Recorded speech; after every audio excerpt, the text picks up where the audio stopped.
This week on Capitol Journal, the legislative session is just days away.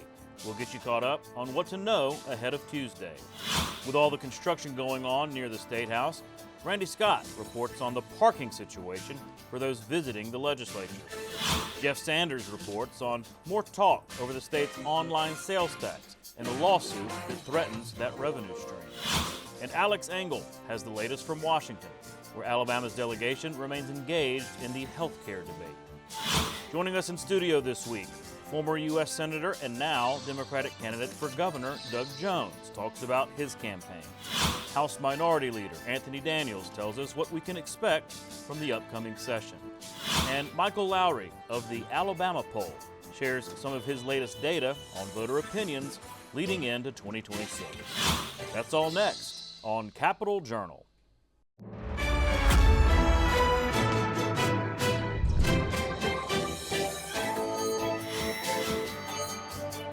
From our State House studio in Montgomery, I'm Todd Stacy. Welcome to Capitol Journal. The Alabama Legislature's 2026 regular session is now upon us. The House and Senate will gavel in on Tuesday, January 13th at 12 o'clock noon per the state constitution. As a reminder, the session can last a total of 30 legislative days. That means days when they meet in the chamber to pass bills. And that can happen over the course of 105 calendar days. Lawmakers tend to move fast in election years, so they may not take up the entire duration. And that also means Capitol Journal will go to nightly programming beginning on Monday. We'll broadcast Monday through Thursday each week from here at the State House at 10:30 p.m. or after your local news, with all you need to know from the legislature that day. You can also follow along via our podcast and YouTube page if staying up late isn't your thing. And we hope you'll join us for the State of the State address on Tuesday night to kick off the session. This will be Governor Kay Ivey's last State of the State address during her time in office. Our live broadcast will begin at 5:30 with some pregame commentary, the speech itself live at 6 o'clock, and then we'll stay on the air live until 7:30 with some post-game reaction, including the official Democratic response. Again, that's the State of the State address, live starting at 5:30 Tuesday night here on APT. Well, if you've been anywhere near the state capitol complex lately, you've seen the bevy of construction projects going on related to the new State House. That has many wondering what the parking situation will be like just days before the session starts. Capitol Journal's Randy Scott has that story.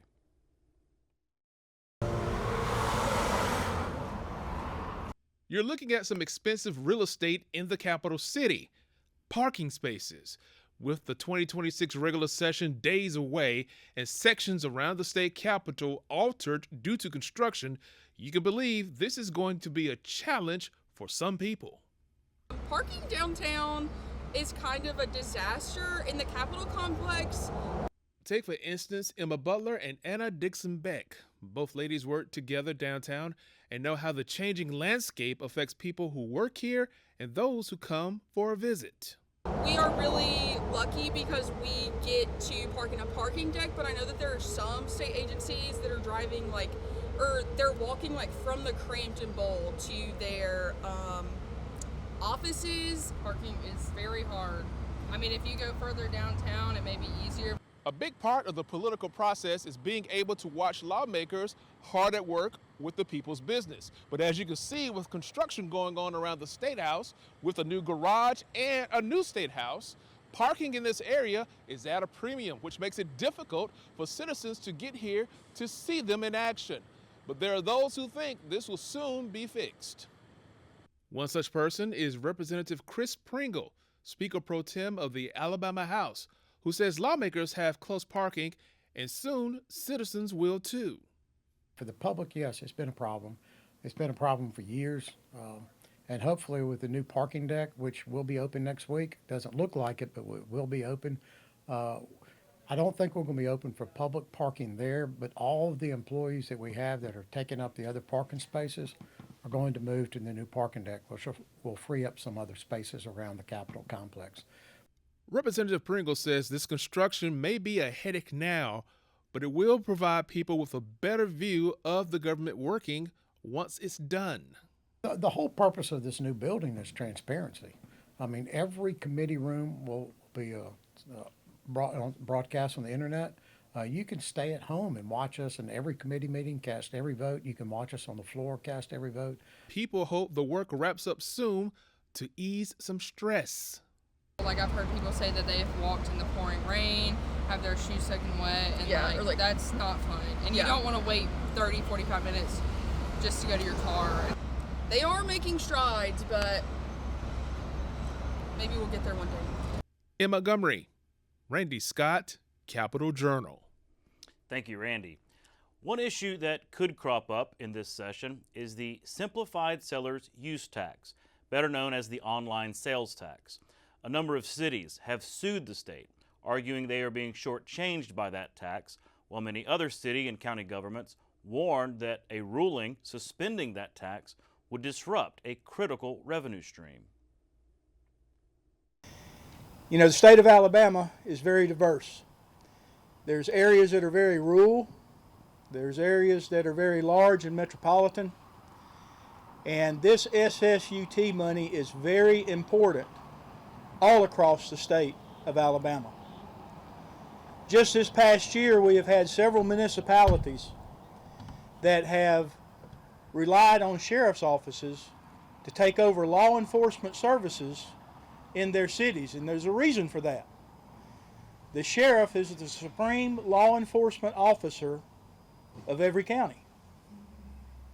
The buck stops there when it comes to things that need to happen and resources that needs to be filled. And if there was any of this money that were to be taken away, it would compromise public safety. We're about to begin a legislative session where there will be dozens of new crime bills introduced and considered by the Alabama legislature, and then those laws will be enforced by the 67 sheriffs in the state. Those persons who are arrested will go inside the jails that the 67 sheriffs operate, and it's the county commission's responsibility to fund those activities. In the current budget year, county government will spend almost $1 billion in providing funding to protect the citizens through the provision of law enforcement services in our state. During this current budget year, counties will receive about $200 million from SSUT. That money is essential in our ability to continue to provide the revenue that's necessary to protect our citizens. Meanwhile, that dispute over Alabama's online sales tax bubbled up in the State House this week. For the second time, State Senator Greg Albritton delayed approval of more than $1 million in state agency legal contracts, tying the move to the ongoing lawsuit. Capital Journal's Jeff Sanders reports. A lawsuit over Alabama's internet sales tax is once again affecting business inside the State House. At Thursday's Contract Review Committee meeting, Republican Senator Greg Albritton of Atmore again blocked 6 state agency legal contracts totaling more than $1 million. Albritton said the delay is tied to a lawsuit filed by several cities over the Simplified Seller's Use Tax, known as SSUT. The lawsuit argues some retailers with a physical presence in Alabama should not be allowed to use the SSUT program and collect a lower online tax instead of the standard local sales tax. That the lawyers have their jobs to do and the legislature has their job to do. Let us do our job. But the move by Albritton drew criticism from Democratic Representative Chris England of Tuscaloosa, one of the cities suing over the tax. The distribution of funds from the SSUT creates a unique issue for municipalities and counties across the state because as more people buy things online, it reduces the amount of money that you take in through brick and mortar sales through sales taxes, which, by the way, the more that grows, the less money they get from brick and mortar sales, which, by the way, they get more from brick and mortar sales than they do from online sales. This is the second time Albritton has delayed the same contracts after taking similar action at an earlier committee meeting. Albritton said the lawsuit challenges the legislature's constitutional authority over tax policy and public funds. Let's get it back here where we need to fix it, and let's fix it. I welcome the opportunity. But until then, we need to get it out of the judiciary so that we can handle it. Lawmakers on the Contract Review Committee can delay contracts for only 45 days. The tactic is commonly used by legislators to draw attention to issues they oppose, even when the contracts themselves are unrelated. Reporting from the State House in Montgomery, I'm Jeff Sanders for Capitol Journal. Thank you, Jeff. Another issue likely to crop up during the session is frustration over how a major highway project in West Alabama is being paid for. The state recently bonded out $730 million to finish the West Alabama corridor. Some lawmakers have raised concerns because the project is being funded entirely with state dollars rather than the typical 80-20 federal and state split. That frustration surfaced during this week's Contract Review Committee when State Representative Chris Pringle delayed approval of a series of unrelated Department of Transportation contracts in protest. I'm for the project. I'm just not for the way it's being built. I think they're going to run out of money before they run out of construction. So what do you do from here? I don't know. I mean, at the very best, that 4 lane is going to come from Mobile. It's going to go straight to Tuscaloosa, and it's going to stop at a red light in Tuscaloosa. We need a transportation corridor that goes through. Those trucks need to be able to come out of the port, run up the highway, and go to at least I-20, and not just be dumped at a red light in Tuscaloosa where they have to find a way to get back on another interstate, which is going to take them to Birmingham, and then they're going to have to get back on I-65. The start of the new year brought the qualification period for political candidates in the state. U.S. Senator Tommy Tuberville now officially qualified to run for governor this week. We caught up with him on the coast where he was speaking to the Alabama Forestry Association. Tuberville said he wants to build upon the state's progress in recent years improving education. He specifically mentioned gains made in reading and math and said he wants similar gains in the career and technical education area. I want to look at all levels of education. We're going to start with K through 12. We're going to evaluate that, how we're doing it, the curriculum that we're teaching, why we're doing it. I think, and I want to start workforce development a lot earlier. It doesn't need to start when you're in a 1-year or 2-year university. It needs to start in high school. Back when we were in school, a lot of us had shop. We took things where we could learn to use our hands. But if it starts there, young people might enjoy what they're doing. They say, you know, I'm not going to spend 4 years of my life and spending a lot of money getting an education that might not help me. So we're going to evaluate K through 12. Then we're going to evaluate our workforce development centers, our STEM programs. We're going to evaluate our 2-year universities. And again, I've met with all the presidents. We've got a lot of good ones in this state. We're going to get all of them together between now and next year at this time and make a plan for everybody to make sure that we can help all the young people go the right direction. And then I meet regularly with our 4-year schools. And, we're too expensive. We charge way too much. We've got way too much wokeism, as we call it, in some of our universities that need to be out. We don't need indoctrination centers. We need education institutions. And that will not be overlooked by me because I've dealt with it now for many, many years. And I've seen it, and I've seen why it's happening, how it's happening. And we need to spend the taxpayers' money the right way and educate people. And as you said, the Mississippi Miracle has been great, but we can have our own miracle. And they have made a lot of progress, but we can make a lot more progress. And I'll be sitting down with Democratic candidate for governor Doug Jones later in the show. Turning now to Washington, where fallout from the U.S. operation in Venezuela hung over much of Congress's first week back in the new year. Trump administration officials visited Capitol Hill for classified briefings with lawmakers about the capture of Venezuelan President Nicolas Maduro. Our own Alex Engel has the latest from Washington. Capitol Hill was a flurry of activity this week as lawmakers returned to Washington for the start of 2026.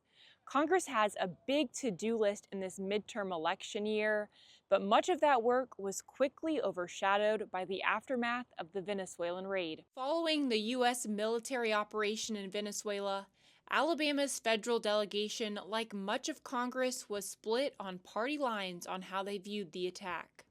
Emerging from classified briefings Wednesday, Republicans, including Congressman Barry Moore, praised the military's precision in seizing Venezuelan President Nicolas Maduro. President Trump and certainly the Secretary of War and the Joint Chiefs, they did an excellent job coordinating with the CIA to make sure that we apprehended an individual that was wanted for justice in New York. Senator Tommy Tuberville, a member of the Armed Services Committee, says he doesn't foresee the United States putting troops on the ground in the South American country. I'm not for putting people on the ground. No, nobody is.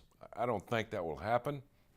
I think the Venezuelan people are going to take over their country and get back to a democracy, but we need to help them. But President Donald Trump over the weekend failed to rule out that possibility. We're not afraid of boots on the ground. While Democrats acknowledge that Maduro is a corrupt leader, the lawmakers were angry that the Trump administration did not alert Congress before the attack.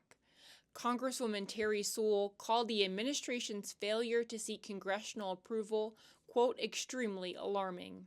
After the briefings, Senate and House Democrats called for more transparency into the rationale behind the attack and what comes next. They think they can do step 1, take out Maduro, and they have no idea what steps 2 through 10 are going to be, which gives all of us a great deal of worry. On Thursday, 5 Senate Republicans joined Democrats to advance a war powers resolution to rein in Trump's action in Venezuela. It awaits a final vote in the Senate and would also need approval in the House. Also this month, Congress is running up against another government funding deadline coming on January 30th. And lawmakers are scrambling to reach a bipartisan deal on health care. Reporting on Capitol Hill, Alex Engel, Capitol Journal. Thank you, Alex. And we'll be right back with the interview portion of the show. Stay with us. You can watch past episodes of Capitol Journal online anytime at Alabama Public Television's website, aptv.org. Click on the Online Video tab on the main page. You can also connect with Capitol Journal and link to past episodes on Capitol Journal's Facebook page. Welcome back to Capitol Journal. Joining me next is Doug Jones, former United States Senator and current candidate for governor of Alabama. Senator, thanks for coming on the show. No, it's great to be with you. Thanks for having me. Been looking forward to this conversation. We're here in the political season. It's 2026. So let me begin by asking you the question I ask every candidate that signs up to run for office. Why are you running for governor? And maybe more specifically, why do you want to be governor? You know, look, I've always felt like that the governor's office and the state government is where the rubber meets the road. That's where you can do the most good for the most people, I think, in a state when you've got a constituency. And right now, I think people are hurting out there. I think people are seeing their prices rising, their wages a little bit stagnant. They've risen some. They're concerned about their health care. They're concerned about the cost of their health care and whether they're going to keep it. They're concerned about their power rates. They're concerned about their grocery bills. And I think they want a champion. And that's why I think I can be that champion, and to try to make sure people's lives are better and to give people a choice, Todd. I think it is time. This is a historic opportunity, I think, in Alabama for folks to have a real choice, which to some extent one could argue that those choices haven't always been there as much up and down the ticket. So we're going to do that, and we're going to build a ticket that I think is going to give people choices in every race, not just the governor's race. Mm-hmm. Well, you're right about that the Democrats this year seem a lot more organized in terms of filling out the ballot, finding candidates. Philip Ensler here in the legislature has signed up to run for lieutenant governor. It's different than the last few cycles where it was pretty bleak in terms of, kind of bare. So it's definitely a difference.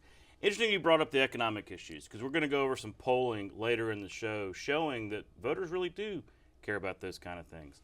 Let me ask you, though, you've been, since you announced, very critical of Tommy Tuberville, the leading candidate on the Republican side. He's kind of running as if he's already, kind of a shoo-in for governor. So you've spent a lot of time kind of talking about your criticisms of him.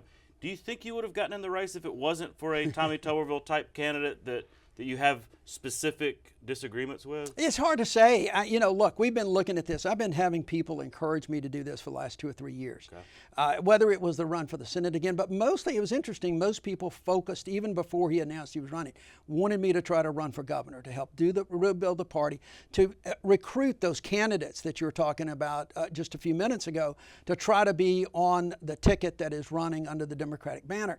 And so I don't know the answer to that. I know this. I'll say it made it a heck of a lot easier because I think he is certainly a very flawed candidate in many, many ways that he cannot hide this year. He cannot hide like he did in 2020. He's got a record, or as I would say, a lack of a record.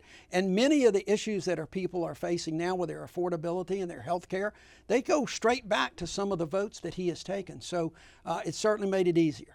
We'll certainly get into that as the campaign goes along. You talked about healthcare, you talked about economics. What other issues do you want to focus on as you run for governor? What might we see come up, whether it's in events, press conferences, television ads, things like that? What issues do you want to focus on as a candidate? Todd, there's a number of things that I think that are important for people this year. And one of them, and some of these are very broad-based policy issues. Others are going to be somewhat specific. In a broad sense, I want to give some power back to people. I'm here in Montgomery today, and the legislature is going to start, and all of the power right here. It is with lobbyists. It is with power brokers. It's crazy to me that so many of the interest groups that you see roaming the halls of the state capitol have already endorsed candidates, but yet we don't even know who's running, the whole group that may be running. The ballot's changing a little bit.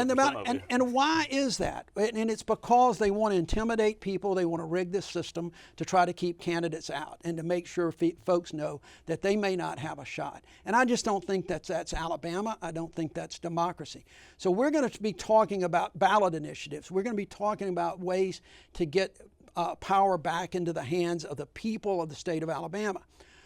We're going to be talking about a couple very specific. A ballot initiative is one.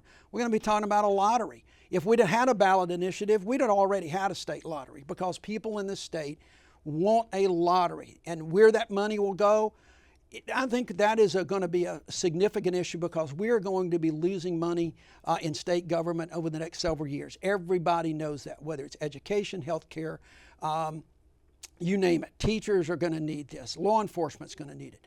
So that's an issue, but we're going to campaign on a lottery. We're going to campaign on some like online sports betting. We're going to campaign on things that can help bring some money in and not have it go to Florida and Tennessee and Mississippi and Georgia.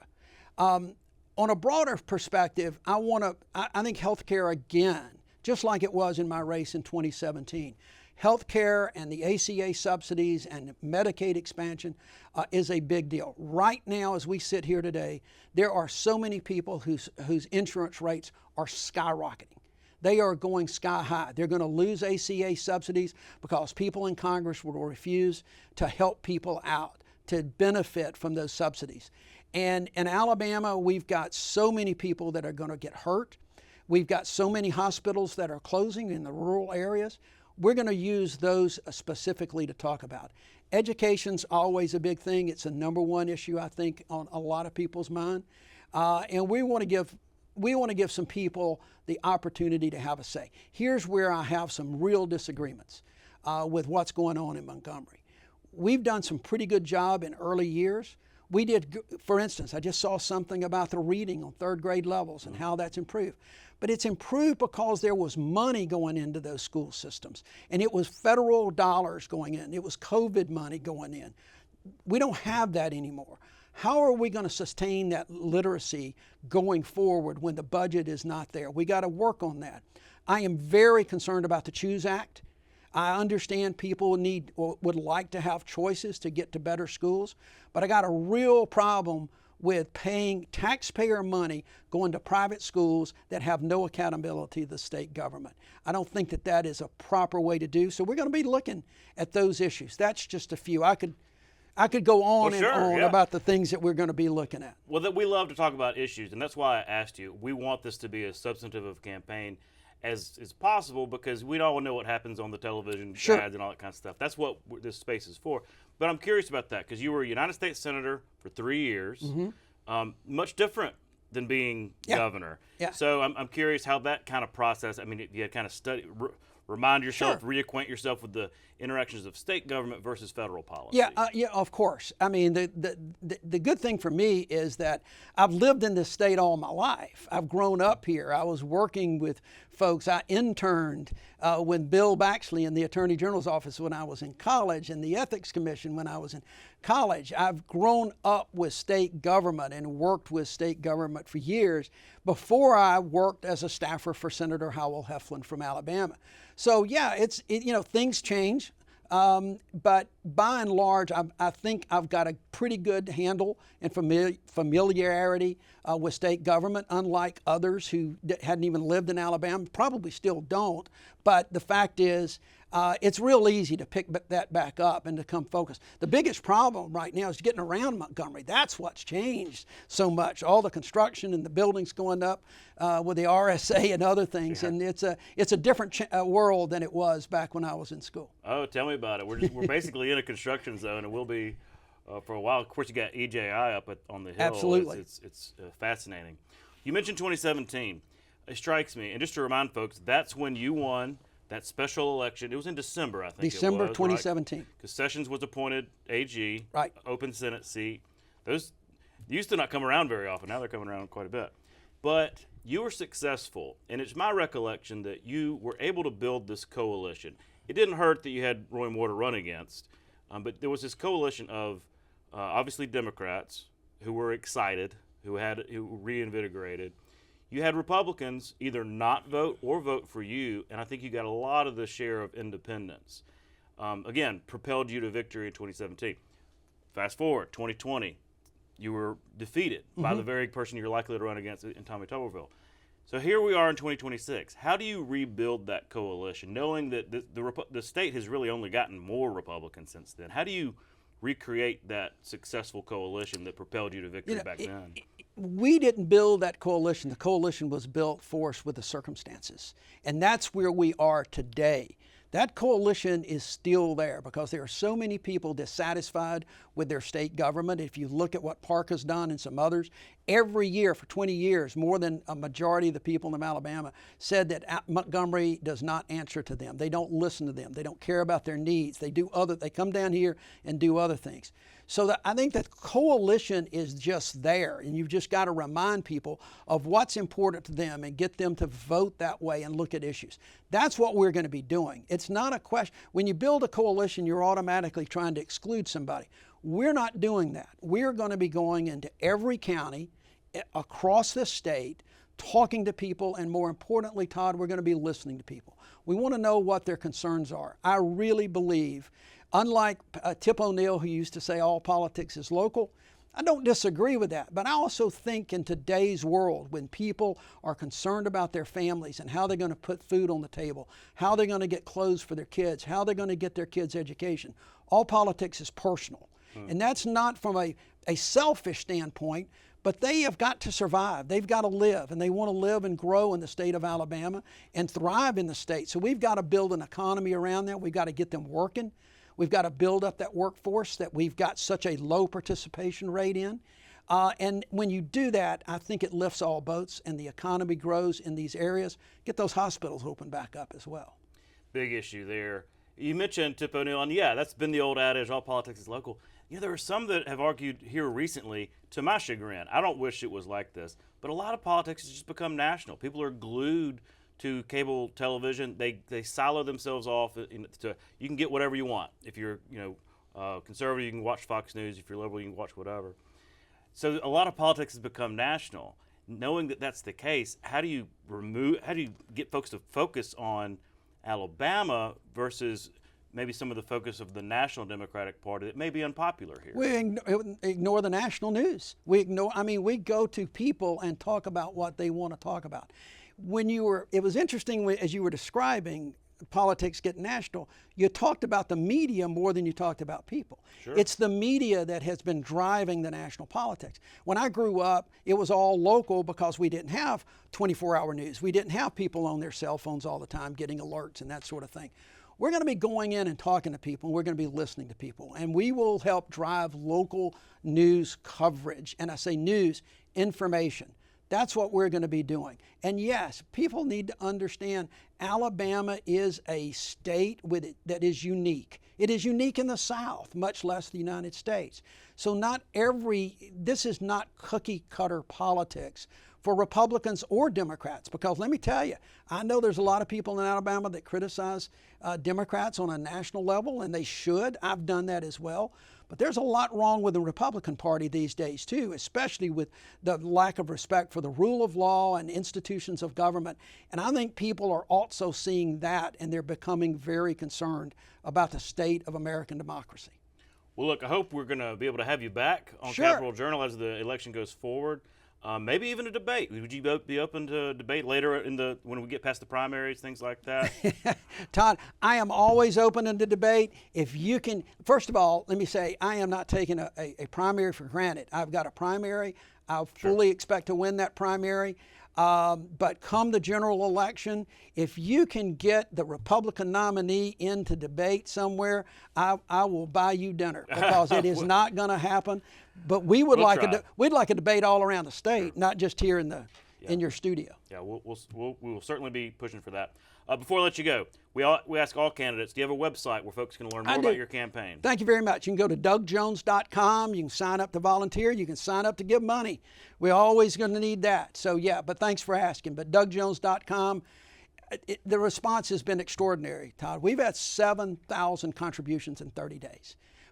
Over 4,000 of those have come from people in Alabama, which I will, if you want to look it up, it's a record number of individual contributions from people of the state of Alabama. There's a lot going on out there that we're very proud of, and we're going to catch that.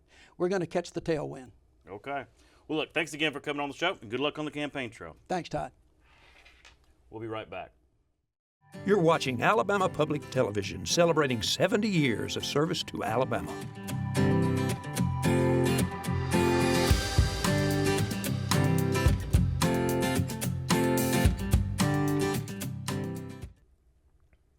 Welcome back to Capitol Journal. Joining me next is State Representative Anthony Daniels, Minority Leader for the Alabama House of Representatives. Mr. Leader, thanks for coming on the show. Well, thank you for having me, Todd. Always good to see you, bro. Here we are. Session's here. A couple days away. You ready? I am. Looking forward to getting back in the swing of things. How you feeling? You know, I feel pretty good. Of course, I've faced some challenges, but I tell you, God is good. Yeah. And so are the many prayers and support from members on both sides of the aisle, people all throughout the state and throughout the country. And so it's been very, very encouraging to me, and really got me coming back stronger than ever. There you go. I'm going to be watching you at the breakfast, making sure you don't get tired or anything. Well, look, I wanted to have you on to get a preview of what we might see from the Democrats this session in terms of an agenda. It's interesting because it's the last session of a term. Some people call it the quadrennium. It's also an election year. So, there's talk about a condensed calendar, maybe no big, huge issues. But from your perspective, what might we see Democrats propose? Well, for me, Democrats in our caucus, they're meeting as we speak. But I think that some of the things that we're looking at is affordability issues. Mm-hmm. We found that looking at a poll that was published by Daily Reporter in showing some of the things that we've been talking about for years, the cost of groceries, looking at healthcare costs, and other things that impact their day-to-day lives. And so our theme and our focus is going to be around affordability. And looking at a lot of the things, the dynamics at the federal level, hopefully I saw that the House of Representatives did vote on the subsidies. I think it was today they voted on the subsidies. Might be a couple votes coming. Yeah, maybe a couple votes on that, but voting on the subsidies, and we're hopeful that it will pass. If not, we got to brace ourselves for figuring out ways to be helpful, maybe putting more money into public health and other areas to really subsidize and help those individuals that were insured, and figure out a model there. Of course, healthcare is going to be one of the priorities for us. Affordability is, the cost of groceries, and looking at taxes. Personal property taxes is something that we're very interested in giving small businesses some relief. We feel that it's very unfortunate that a small business owner has to pay taxes on something they paid taxes on during their purchase, and they're continuing to pay taxes on it every year. That's unfortunate. That's double taxation for a person that's trying to survive and create jobs in order to impact our economy in a positive way. We're going to be looking at higher education. We know that with the jobs and the things that we've been attracting on, whether it's the Eli Lilly, the defense industry, aerospace, and other technical areas from AI and other areas that are the jobs of the future, but they're here today. We want to make certain that the investments that we're making in higher education institutions are around providing a pipeline for the workforce that we have and the workforce that we want to attract long term that want to reside within the state of Alabama, and continue our innovation investments in innovation. Innovate Alabama has been on the front lines of innovation, of giving opportunities for Alabama to finally get some startups that's headquartered in Alabama, or attract other companies to move their headquarters to the state of Alabama, small businesses to the state of Alabama, and just really create that technical economy, that gig economy that we've been talking about for years, but being able to see it demonstrated and seeing the fruits of our labor is extremely important. And so in education is one of the priorities too. Interesting you brought up Innovate Alabama. I was up there for that latest meeting. I guess it was in December when Secretary Rice was here again. So cool that she's invested so much time and effort into Innovate Alabama. I'm going to be really curious how that goes, as after this election, as everything changes in state government. Will those investments keep up? Because again, I think that's billed as more of a long-term thing. And you mentioned affordability. That's become kind of the watchword here recently in recent years. And you mentioned the polling. We're actually going to have Michael Lowry on later in the show to talk about some of those results, because you're right. Economic issues, affordability, those were, according to polling, what voters are looking for in terms of even in state elections this time around. Let me press you on that healthcare thing specifically, because you're right. A lot of this resides in Congress and whatever they're going to do with some of these subsidies. Kind of a longer term thing. We'll figure all that out. But you've got this rural healthcare fund. Alabama for the first year is going to get about $203 million. Big sum, specifically for rural hospitals, rural clinics, things like that. You're on the Rural Healthcare Transformation Commission, appointed by the governor and everything. What have y'all conversations been like? Because how are we going to leverage this $203 million to actually get results maybe more long term? Well, we're working with the providers. I think that, adding the talent that the governor's appointed to this commission, Representative Pebblin Warren and Macon and Lee County, a tremendous asset. She sits on the healthcare committee, but has a long history and knowledge about healthcare, and she's certainly an advocate for Macon and Lee counties and rural communities throughout the state of Alabama. And so we're very fortunate to have individuals like her and others throughout the state that's on this commission. The other piece to it is we'll be talking to the providers. There's no one that individuals that understand rural communities than those that reside there. From the hospital CEOs to the local providers to the leaders that are in there, as well as county commissioners. We've heard from county commissioners that county commissioners are keeping hospitals afloat. And so hopefully with the, $203 million is really not a whole lot of money when you're talking about Alabama and how Alabama is such a rural state.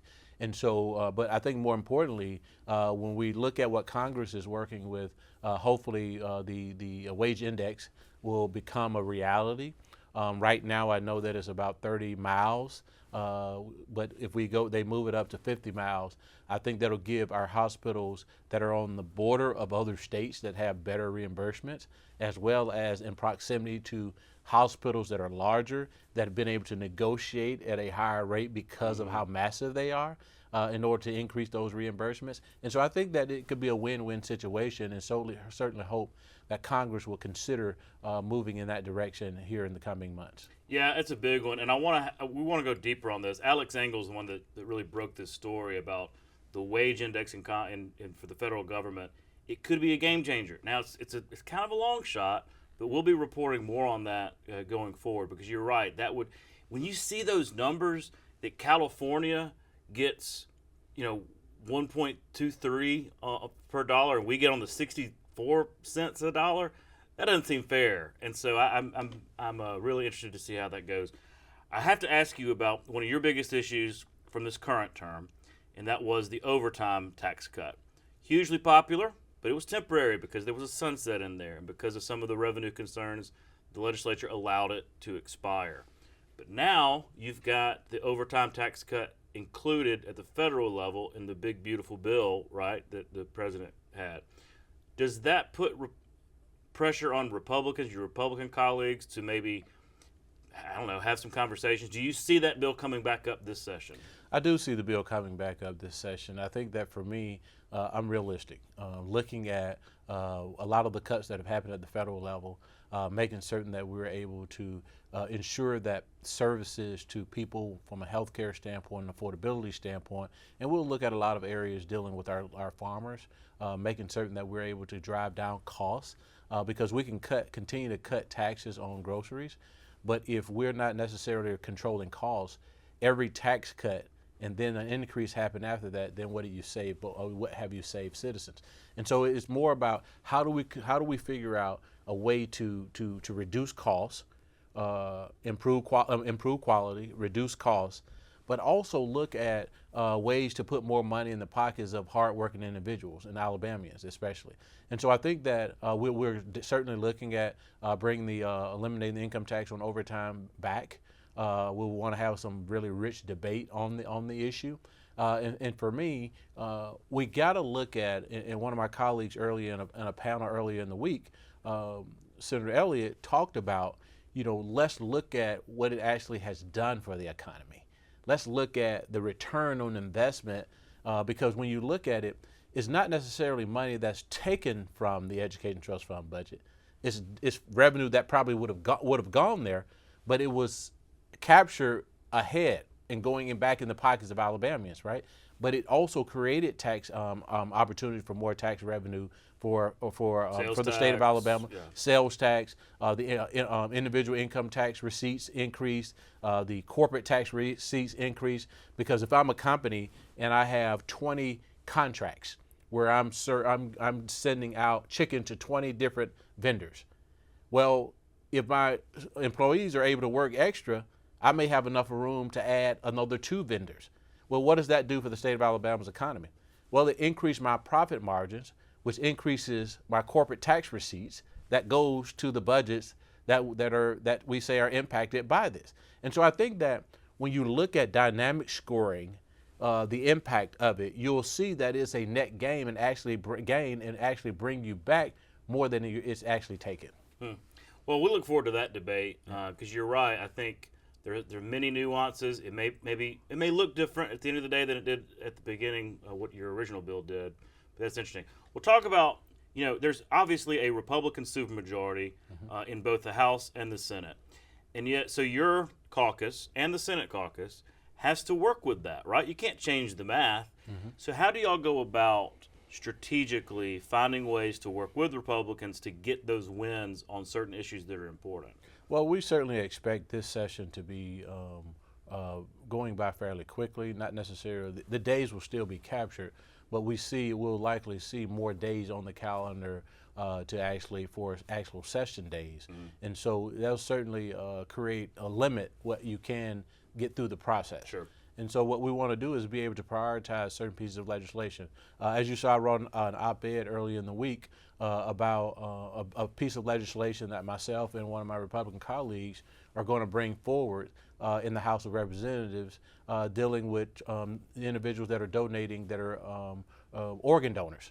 And so preventing insurance companies from dropping them from their coverage, life insurance insurance companies from dropping them from their coverage, so that we're able to encourage more individuals to be organ donors, and then state employees that are organ donors will get an opportunity to have that time off to recover, and we'll make certain that they're paid during that particular time, and we're going to offer tax incentives to the private sector to be able to allow their employees to do the same. Interesting. Well, yeah, it's always interesting to see how the Republicans and Democrats work together down here as opposed to Congress, because it's a lot different environment, a lot different dynamic here, as you see, whenever you turn on the cable news and everything. Well, look, we're out of time. I'll see you back soon. I mean, we'll be here back in a couple of days, but we're looking forward to session, and I hope you'll come back on Capital Journal very soon. Man, I always enjoy being with you, man. All right, appreciate it. Thank you. We'll be right back. You can watch past episodes of Capital Journal online anytime at Alabama Public Television's website, aptv.org. Click on the online video tab on the main page. You can also connect with Capital Journal and link to past episodes on Capital Journal's Facebook page. Welcome back to Capital Journal. With the calendar turning to 2026, it's a big election year here in the state of Alabama. And fortunately, we have some new polling numbers looking forward to the primary elections here in Alabama. Joining me next to talk about that is Michael Lowry, founder of the Alabama Poll. Michael, thanks for coming back on Capital Journal. Well, Todd, I always love coming on your show, so thank you for having me. Good to have you in studio this time, as opposed to Zoom. And we were sharing some of this information, this poll that you put out here recently. But before we get started, kind of describe the poll, because we're looking at just the Republican primary voters. There's a reason it's just the Republican primary voters and not also Democrats. Right. At this point, what we're looking at are the competitive races. And unfortunately, on the Democratic side, while we've got a number of candidates that have already qualified for governor, for example, we know that Doug Jones is going to win that race. So there's really not a lot of call at this point to be looking at the Democratic primaries. But the Republican primaries are all wide open. Very competitive, except at the top, right? With Tommy Tuberville. No reason to pull that really either. Right. Okay, well, we'll get to the races in a minute. But I was really interested in, you polled what issues are important to voters. Look, that's important information for whether you're running for governor, whether you're running for lieutenant governor, or state legislature up and down the ballot. And what struck me was it was the economic issues that voters really said that's what they're paying attention to. Talk about these numbers. Yeah, I mean, a good 30 years ago, what was it James Carville said? It's the economy, stupid. There you go. It's as true today as it was back then. I mean, when we asked voters, what are the two biggest issues that you're concerned about in Alabama, it was 80% of an economic front. Mm-hmm. So that dealt with, it was inflation, cost of living was 28%, insurance costs were 12%, economy and jobs 11%, utility costs 10%, government spending and taxes came in at 10 and 9. And when we talk about these costs, when we talk about health care, when we talk about insurance, we're talking about the kitchen table economic issues. Mm-hmm. So it's going to be, how do we pay for Susie or Johnny joining our auto insurance policy when they turn 16? How are we going to pay for Susie or Johnny's broken arm? Right. The costs that are associated with that. We're past the point where it's about keep your doctor, those kind of arguments, but it's about how do I pay for my prescription drugs? How do I pay for the things that I need to pay for? Sure. And groceries, right? The rising cost. I mean, I saw inflation in there. Inflation has cooled a little bit, but those prices are still up. And so when all those costs are around, families tend to get squeezed. Yeah. And so I really think it's interesting that these economic issues are at the top of the mind for these primary voters. Yeah, and I think that the groceries are a great example, because when you listen to the economists, they talk about that the economy is improving, we're seeing strengthening. But really what that is, okay, let's call that the reality. Let's not argue about the numbers, and I know we can, but let's just set that aside and say that that's what's real. The perception among voters is that we're struggling.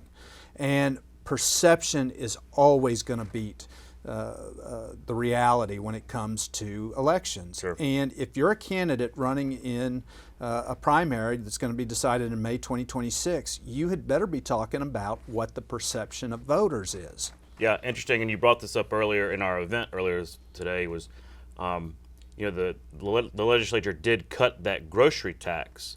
So I would imagine you're going to see a lot of lawmakers running on that issue. Say, hey, we cut your groceries. Well, and they should. Bill. Yeah. And they really should, because the other corollary to this is when we look at right track, wrong track, we ask people, in Alabama, do you think things are on the right track or the wrong track? It's overwhelmingly that people think we're on the right track in the state. It's 64% say yes, we're on the right track, only 24% say wrong track. Now, and then when you dig into those issues or those numbers a little bit further, you get into, those utility costs, everything else. People are still really confident in the state of Alabama. So what it says to me is, we're not happy with what's coming out of Washington at this point, but our state is doing well. So if you're an incumbent running in Alabama, you have a built-in advantage in your race. Yeah, that's I know a lot of lawmakers who that's music to their ears, but there's a lot of interesting primaries going on around the state. Okay, let's get into some of these races. I think the most interesting right now, the most maybe mature numbers we're looking at is in the Senate race. Yeah. So U.S. Senate, Tommy Tuberville obviously is vacating that seat to run for governor. So it's a wide open primary on the Republican side. You've got Steve Marshall leading, but still not to that 50% that you would need to avoid a runoff. Right, and you've got 5 people in that race. When I ran a race back in 2008 for Congress in the 2nd Congressional District at the time, we had a 6-way primary, and we came out ahead and first out of the initial ballots, but we were only at 38%. Now, I think Steve has a pathway to get to 50% in the May election. And certainly that's what he's going to strive for, because if he can in the election then, that's not going to be any additional money that he has to spend to convince voters for what, we would perceive at that point as being his race to lose. Mm-hmm. But he's a very popular figure in the state. Still unknown to a certain extent, but his approval-disapproval numbers are 45-12. Typically what we're looking for in that is about a 3-to-1 ratio. So, if you were to look at that, it'd be he's sitting at about roughly just under 4-to-1. If I did quick math, I'd say he's probably about 3.8-to-1, which is a strong place to start. Barry Moore right now is in second place at about 12% of the vote. If we run them head-to-head, Steve is sitting at 30%, Barry's at 12%, Jared Hudson's at 8%. Mm-hmm. So from Barry back, we have a statistical tie. And what I mean by that is it's within that margin of error. So Steve is the front runner at this point. Right. And looking at those numbers from Barry Moore as compared to Jared Hudson is the former Navy SEAL, never been a candidate before. So just for him putting his name on the ballot, no advertising, any of that, that's actually not, kind of impressive to be at least at that 8%. Barry Moore, 12%. Again, the race is very early, but he's been in politics a while. It seems like he's got a long way to go to catch up with Steve Marshall. Well, and he does, because it's hard to get name recognition coming out of a congressional district. Even a congressman that's been there for quite a while, I would never be shocked to see that their approval numbers are around 36%. Because the truth is, people don't really know who their elected officials are anymore. Mm-hmm. That's one of the changes that we've seen in the electorate. But Jared, I think, is in a good position, depending on how he runs a campaign, which is always going to be a question.